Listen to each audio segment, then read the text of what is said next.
پاکستان ته د قانونو بې باکه تجارت او کچورو. پاکستان څنګه د افغانستان په قانونو چور ګډ کړی؟ په دې اړه د عصمت قانع ترڅنګ د نورو افغانانو غبرګونونه را سره په همدغه ویډیو کې وګورئ او مینه چینل هم سبسکرایب کړئ. په دې وروستیو کې هره ورځ د افغانستان د نفرایټو او ډبرو سکرو د قانونو سلګونه بار موټرې پاکستان ته په مرموز ډول روانې دي. پاکستان افغانستان څخه د ډبرو سکاره شاوخوا د نړیوال بازار څخه 4 چنده کم اخلي. د ډبرو سکاره افغانستان څخه یو ټن 25 ډالر اخلي. په پاکستان کې $15 ډالر خرڅوي او نړیوال مارکیټ کې بیا $310 ډالر قیمت لري. قانون د یو هیواد ملي سرمایه وي. یوازې قانوني او ملي حکومتونه د استخراج حق لري. دا چې طالبان اوس مهال نه د داخلي او نه نړیوال مشروعیت لري، د قانون استخراجول او بیا په ځانګړي توګه پاکستان سره د قانون قراردادونه او پاکستان ته د افغانستان د ډبرو صادرات که هغه په هر ډول وي یو خاینانه جوړجاړی دی.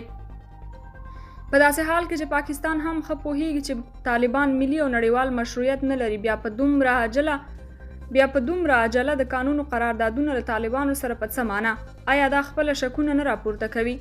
ویل کېږي چې د قانون استخراج او پاکستان سره په معاملاتو کې د بهرنیو چارو وزیر متقی او د قانون وزیر شهاب الدین دلاور لاس یو کړی. څو ورځې وړاندې بیا داسې خبرونه هم ترلاسه شول چې د بدخشان د قانون رئیس یاد ولایت کې د پاکستاني او چینایي انجینرانو د قانونو په غیر قانوني استخراج ونیول، خو د متقی په منځګړیتوب خوشې شول. یوه ورځ وروسته بیا د بدخشان د قانون رئیس د خپل 2 ساتونکو سره یو ځای د سړک غاړې ماین چاودنه کې ووژل شول چې دا د پټې لوبې نوی اړخ رسوا کړ. عصمت قانع ورته لیکلي فوراً پاکستان ته د ډبرو سکرو د چور او تالان لارې او ګودرې وتړئ. په دومره بې نظمۍ، ګډوډۍ او انارشیزم کې د افغانستان د مدني زیرمو غیر مسؤلانه استخراج او د چور د اموالو په بیه لیلام زموږ د هیواد د مستقبل ډوډۍ او رزق خرڅول دي. موږ دا اوس د سوال کچکول ته ناست یو. که دغه زیرمې هم راڅخه چور شوې، دا هیواد به د مړو د اسکلیټونو نندارتون شي. دا مه کوئ، د خدای او رسول روی ته وګورئ.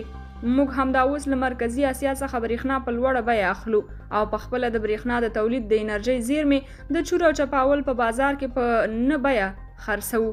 روملیون بیا لیکلي په وطن افغانستان هیڅ چاره هم ونه کړ. نن مې یو پاکستانی ټرک لیده چې کیلې پکې بار وي. وایي دا ترکمنستان ته روانې دي. د دوی کیلې تر ترکمنستان رسي، خو زموږ مریض له تورخم څخه نشي تیریدلی.